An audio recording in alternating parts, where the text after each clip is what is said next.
Air India এখন tata গোষ্ঠীর অন্তর্ভুক্ত।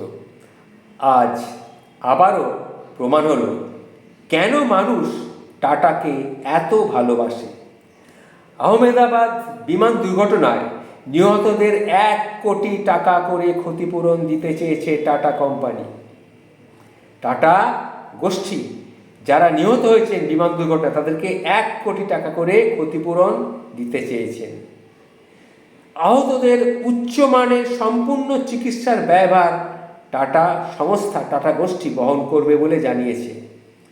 আর ক্ষতিগ্রস্ত মেডিকেল কলেজটির পুনর্নির্মাণের দায়িত্ব নিজের কাঁধে তুলে নিয়েছেন টাটা গোষ্ঠী। কোনো সরকারি ছাপ ছাড়াই নিঃশব্দে দায়িত্ববোধের থেকে। টাটা চাইলে আজকে বলতে পারত এটা তো যান্ত্রিক ত্রুটি, আমরা দায়ী নই, অথবা এটাও বলতে পারত এটা তো বিমানের প্রযুক্তিগত সমস্যা, তদন্ত করে পরে দেখা যাবে। কিন্তু না, তারা কিন্তু দায়িত্ব এড়ায়নি, বরং আগেভাগেই সামনে এসে বলল আমরা পাশে আছি। এটাই তো আসল নেতৃত্ব, আসল মহানুভবতা। আমরা কেউই টাটা কোম্পানিতে চাকরি করে না, যারা মারা গেছে তারা কেউই টাটা কোম্পানিতে চাকরি করেন না, তবুও তাদের প্রতি এক অন্যরকম শ্রদ্ধা ভালোবাসা রয়েছে। এবং সাধারণ দেশের মানুষেরও এই টাটা কোম্পানির প্রতি, তাদের ক্রিয়াকর্মের প্রতি আস্থা রয়েছে, তাদের প্রতি শ্রদ্ধা ভালোবাসা আছে। কারণ টাটা বারবার প্রমাণ করেছেন ব্যবসার আগে মানুষের জীবনকে কিভাবে গুরুত্ব দিতে হয়। তা আমরা ভুলিনি, আমরা এখনো ভুলতে পারিনি করোনার সময় নিজের খরচে অক্সিজেন প্ল্যান্ট তৈরি করে হাজারো হাজারো মানুষের প্রাণ বাঁচিয়েছিল এই টাটা গ্রুপ।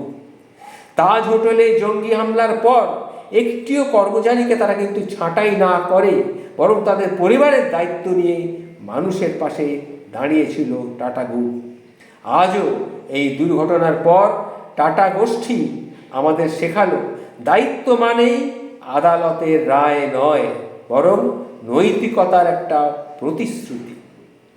সেলাম জানাই এই মহান উদ্যোগকে।